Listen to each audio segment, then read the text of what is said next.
This pasta is disgusting. I want something else. Now! 10-year-old Olivia Martinez slammed her fork down on the table so hard that water glasses rattled. The upscale Italian restaurant fell quiet as diners turned to stare at the source of the commotion. Olivia's parents, both looking exhausted and embarrassed, tried to calm her down. "Olivia, please, lower your voice," her mother whispered urgently. "No, I hate this food. It's gross. Make them bring me something good." At a nearby table, a woman in civilian clothes looked up from her meal. She was in her late 40s, with short gray hair and the kind of calm, assessing eyes that missed nothing. She'd been enjoying a rare evening off, but something about the situation made her pay attention. Olivia wasn't done with her tantrum. When her father tried to speak to her, she threw her napkin at him. "You're the worst parents ever! All my friends get whatever they want, but you make me eat this trash!" The woman at the nearby table caught the eye of the restaurant manager, who was hurrying over to deal with the situation. She gave him a subtle shake of her head, a silent message to wait. "Young lady, that is enough." Olivia's father, Robert Martinez, finally raised his voice. "You will apologize to everyone in this restaurant, and then we are leaving." "I'm not apologizing to anyone. They should apologize to me for serving terrible food." A waiter approached cautiously with a replacement dish, something the parents had quickly ordered to try to appease their daughter. But Olivia wasn't interested in compromise. "I don't want that either. Are you deaf? I said I want something good."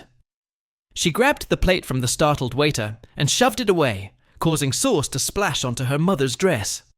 Her mother gasped, but before she could react, Olivia was yelling again. "This whole place is stupid. Stupid restaurant, stupid food, stupid waiters." The woman from the nearby table stood up and walked over. She moved, with purpose, her posture straight, her expression neutral but commanding. When she spoke, her voice cut through Olivia's tantrum like a knife. "That's enough." Olivia whirled around, ready to unleash her fury on this new target. "Who are you? Mind your own business." "Olivia!" Her mother looked mortified. "Don't speak to people like that." But Olivia was beyond reason, high on adrenaline and unchecked entitlement. "Or what? What are you going to do about it? You can't tell me what to do. You're not my mom." The woman's expression didn't change. She pulled out a leather wallet from her jacket and opened it, revealing a badge that gleamed under the restaurant's lighting. "No, I'm not your mother. I'm Chief of Police Catherine Hayes, and I'm telling you to sit down and be quiet." The restaurant went completely silent. Even Olivia stopped mid-breath, her mouth hanging open in shock. Her parents looked like they wanted to disappear through the floor. "You're lying," Olivia said, but her voice had lost its confidence. "Police chiefs don't look like you." Chief Hayes raised an eyebrow. "And what exactly should a police chief look like?" "I don't know. Like a man. In a uniform? You're just some lady trying to scare me." Robert Martinez stood up quickly. "Chief Hayes, I am so deeply sorry. My daughter doesn't understand what she's saying." "Oh, I think she understands perfectly," Chief Hayes said, her eyes never leaving Olivia. "She understands that she's been allowed to behave this way without consequences. That's about to change." She gestured to a chair. "Sit down, Olivia. I want to have a conversation with you." "I don't have to listen to you. You're not the boss of me." Chief Hayes pulled out her phone and made a call. "Dispatch, this is Chief Hayes. I need an officer sent to Marino's restaurant on 5th Street. Non-emergency, but I need someone in uniform here within 5 minutes." She hung up and looked at Olivia's parents. "I'm off duty, which means I can't. Let's officially take action. But I can have an on-duty officer come down here to have a conversation about public disturbance and how it affects other diners." Olivia's mother, Sophia, spoke up, her voice shaking. "Chief Hayes, please, there's no need for that. We'll handle this. We'll take her home right now." "Sit down, Mrs. Martinez. Your daughter needs to learn something tonight, and running away won't teach it. Within minutes, a patrol officer entered the restaurant. He was a young man in his mid-20s, his uniform crisp and professional. When he saw Chief Hayes, he stood at attention. "Officer Davis, thank you for coming. This young lady has been disrupting the peace, throwing objects, and has now informed me that she doesn't believe I'm actually the chief of police." Officer Davis tried to hide a smile. "Is that so?" Olivia, now sitting down but with her arms crossed defiantly, glared at both of them. "She doesn't look like a police chief. She's not even wearing a uniform." "Chief." Hayes nodded to Officer Davis, who pulled out his phone and showed Olivia the police department's website. There, on the main page, was a professional photo of Chief Hayes in full uniform, along with her title and credentials. "Chief Catherine Hayes," Officer Davis read aloud, "appointed Chief of Police 3 years ago. 25 years of service. Recipient of the Medal of Valor and numerous commendations. Previously served as detective, sergeant, lieutenant, and captain." He turned the phone, so Olivia could see clearly. "That's her. That's our chief. And you just told her she's lying, and that she can't tell you what to do." The color drained from Olivia's face. Around the restaurant, several off-duty officers who'd been dining there had recognized Chief Hayes and were watching the situation unfold with interest. "I didn't know," Olivia whispered. "But it wouldn't have mattered if she wasn't the police chief, would it?" Officer Davis asked. "You were being disrespectful to everyone. The staff, your parents, the other diners. Being rude to people isn't okay just because they don't have a badge." Chief Hayes pulled up a chair and sat down at eye level with Olivia. Her voice was calm, but firm. "Olivia, do you know what my job is? Really think about it." Olivia shrugged, not meeting her eyes. "I'm responsible for the safety and well-being of this entire city. That's over 100,000 people. Every day, I make decisions that affect lives. I deal with emergencies, crimes, and situations you can't even imagine. And you know what? I don't get to throw tantrums when things don't go my way." She gestured around the restaurant. "These people here, they're accountants, teachers, nurses, construction workers. They work hard all day, and they come here to enjoy a nice meal. Your tantrum just ruined their evening. That waiter you yelled at, he's working 2 jobs to pay for his mother's medical bills. He doesn't need a 10-year-old screaming at him because the pasta isn't." "Perfect." Olivia's lip trembled. She wasn't crying yet, but she was close. "But I'm just a kid," she said quietly. "Kids are supposed to get what they want." Chief Hayes shook her head. "Who told you that? Kids are supposed to be learning and growing. They're supposed to be developing into good people. Right now, you're learning that throwing fits gets you attention, but not the kind you want." Officer Davis added, "I have a daughter your age. You want to know what she was doing tonight? She was volunteering at the animal shelter, cleaning kennels, and helping with the dogs. She didn't want to do it at first, but we taught her that being part of a community means helping out, not just taking what you want."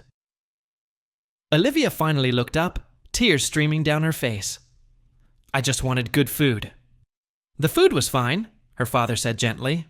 "You just wanted to have control. You wanted to make a scene." Chief Hayes pulled out a notebook from her jacket. "Here's what's going to happen. I'm not going to arrest you because you're 10 years old, but I am going to file a report about this incident.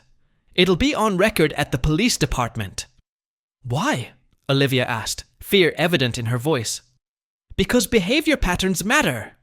If you continue down this path, treating people badly, refusing to respect authority, thinking you're entitled to whatever you want, these incidents add up.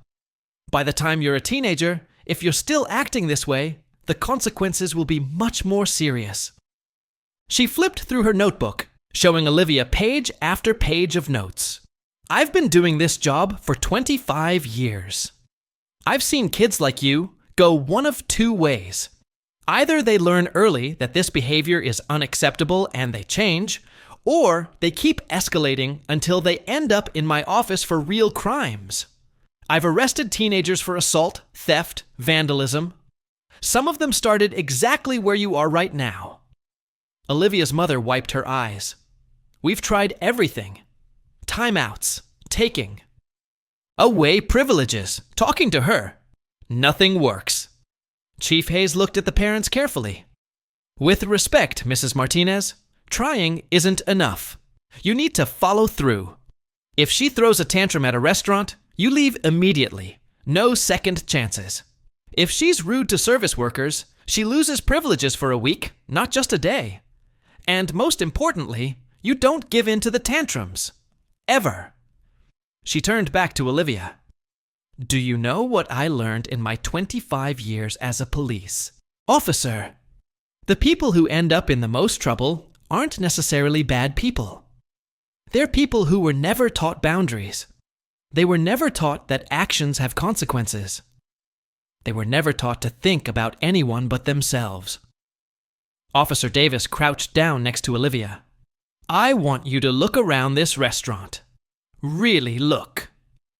Olivia reluctantly looked around. She saw an elderly couple who looked uncomfortable, their romantic dinner ruined. A family with 2 young children, who'd been staring at her with wide eyes.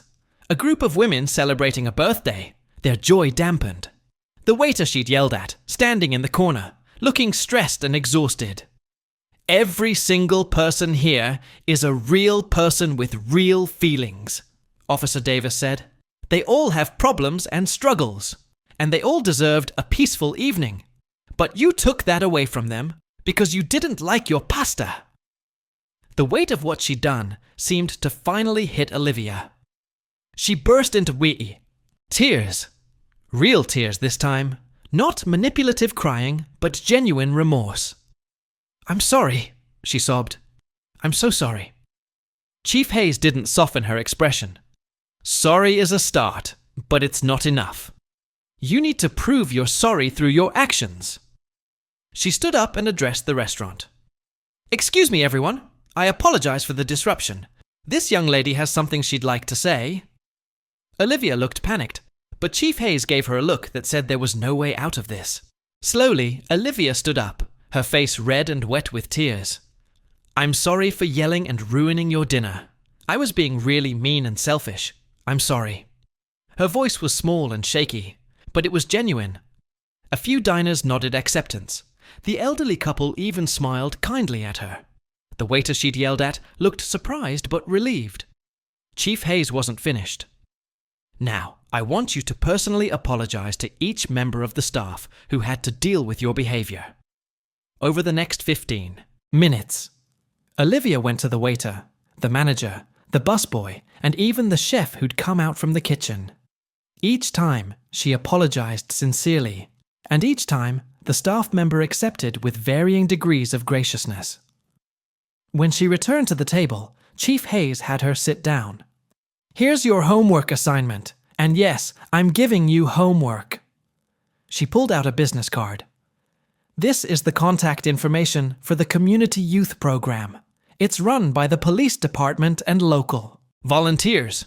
You're going to attend every Saturday for the next 2 months.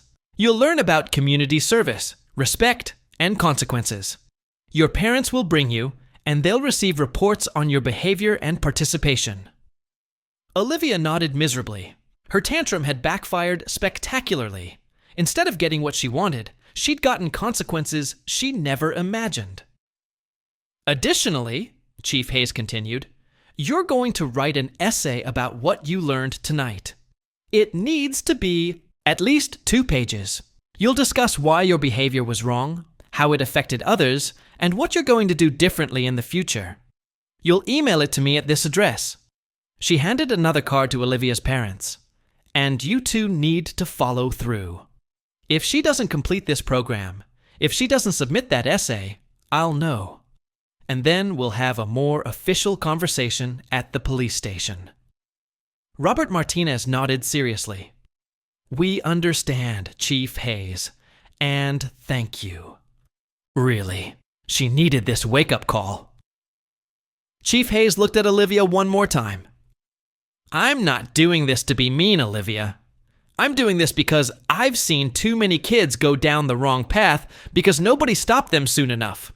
You're 10 years old. You have time to change. But the older you get, the harder it becomes. She stood up to leave, but Officer Davis had one more thing to add. Chief Hayes is a pretty amazing person, kid. She's saved lives. She's taken down dangerous criminals. She's made this city safer for everyone. And tonight, on her rare evening off, she chose to help you instead of ignoring your tantrum like most people would have. That's the kind of person you should aspire to be. After Chief Hayes and Officer Davis left, the Martinez family sat in awkward silence. Olivia picked at her food, which had gone cold. She wasn't hungry anymore. "We're going to make some changes at home," her mother said quietly. "No more giving in to fits. No more letting bad behavior slide. This ends tonight." Olivia nodded, too drained to argue. The restaurant manager approached their table. "Your meals are on the house tonight. Chief Hayes already took care of the bill. She also left a note." He handed an envelope to Olivia. Inside was a handwritten note. "Olivia, everyone makes mistakes. What matters is what you do after. Use this experience to become better, kinder, and more thoughtful. The world needs people who lift others up, not tear them down. I believe you can be one of those people. Prove me right. Chief Catherine Hayes." Olivia clutched the note, reading it over and over on the drive home. That night, she lay in bed thinking about everything that had happened. She'd been so sure that she was right, that she deserved to get what she wanted, that everyone else was wrong, but Chief Hayes had shown her something different. She'd shown her that being part of a community meant thinking about others. That authority figures had good reasons for their rules. That consequences were real and couldn't be avoided forever. The next morning, Olivia woke up early and came downstairs to find her parents having coffee. Without being asked, she apologized to them for her behavior, not just at the restaurant, but for months of tantrums and disrespect. Her mother cried. Her father hugged her tight. "We're going to help you," he said. "We should have been stricter long ago, but we're going to figure this out together." That Saturday, Olivia attended her first community youth program session. Chief Hayes was there, not in uniform, but in casual clothes, helping organize activities. When she saw Olivia, she smiled. "Glad you came. Ready to learn what real service looks like?" Over the next 2 months, Olivia discovered a different way of being. She helped serve meals at a homeless shelter and realized how fortunate she was. She visited a nursing home and learned that elderly people had fascinating stories and deserved respect. She assisted at an animal shelter and discovered that caring for others felt better than demanding things for herself. Her essay, when she wrote it, was honest and raw. She detailed every terrible thing she'd done at the restaurant, and how watching Officer Davis show her the photo of Chief Hayes had made her realize how wrong she'd been about everything. She ended the essay with, "I thought being important meant getting whatever I wanted. Chief Hayes taught me that being important means helping others and making the world better. I want to be like her when I grow up." When Chief Hayes read the essay, she called Olivia's parents. "This is good, really good. She's getting it. Keep up the consistency at home. She's going to test you, especially when things get hard, but stay firm." Sophia Martinez thanked her profusely. "We never knew how bad we'd let things get until that night. You changed all of our lives." "I've seen too many kids go down the wrong path," Chief Hayes said. "If I can prevent that for even one child, it's worth it." A year later, Olivia was a different child. She'd completed the youth program and had signed up for another session voluntarily. She'd started a kindness club at her school. She'd even saved her allowance to buy a thank you gift for the waiter she'd screamed at, tracking him down at the restaurant to apologize again and give him the gift card she'd purchased. Chief Hayes attended Olivia's recognition ceremony when she completed her second session of the youth program. Afterward, Olivia approached her nervously. "Chief Hayes, can I ask you something?" Of course. Why did you help me that night? You could have just ignored me. Most people did. Chief Hayes considered the question carefully. Because I've been a police officer for a long time, and I've learned something important. We can either punish people after they do terrible things, or we can try to prevent them from becoming people who do terrible things. Prevention is harder. It takes more time and effort, but it's so much more important. She put a hand on Olivia's shoulder. You were headed down a bad road. You still had time to turn around. Some kids I meet, they're already too far gone, too hardened, too damaged. But you just needed someone to show you there was a better way to be. Olivia hugged Chief Hayes, surprising them both. Thank you for not giving up on me. Thank you for seeing I could be better. Chief Hayes hugged her back. You did the hard work, Olivia. You chose to change. I just gave you the opportunity. As Olivia walked back to her parents, Chief Hayes watched with satisfaction. This was the part of her job that didn't make the news, that didn't get recognition. But it was the part that mattered most. Changing one life, redirecting one child, making one family stronger. The bratty child who'd yelled at a police chief in a restaurant was gone. In her place stood a young girl who understood kindness, respect, and the importance of thinking about others. And somewhere in that transformation was the real lesson that people could change, that consequences mattered, and that sometimes the most important thing an authority figure could do was show mercy paired with firm guidance. Years later, when Olivia wrote her college application essay about the person who'd most influenced her life, she wrote about Chief Catherine Hayes, and the night a tantrum at a restaurant became the turning point that changed everything. She wrote about learning that real strength wasn't about getting your way, but about lifting others up. That real power wasn't about controlling situations, but about having the discipline to control yourself. And at the end of the essay, she wrote, Chief Hayes taught me that who we become isn't determined by our worst moments, but by what we choose to do after those moments. She saw potential in a bratty 10-year-old throwing a fit in a restaurant. She invested time and energy into helping me become better.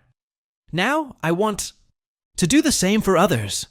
I want to study criminal justice and youth psychology, so I can help redirect kids who are going down the wrong path, just like Chief Hayes redirected me. When Chief Hayes received a copy of that essay years later, forwarded by Olivia's proud parents, she kept it in her desk drawer.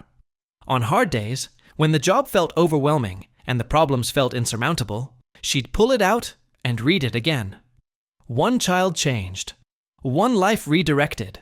One family transformed. It was enough. It had to be enough.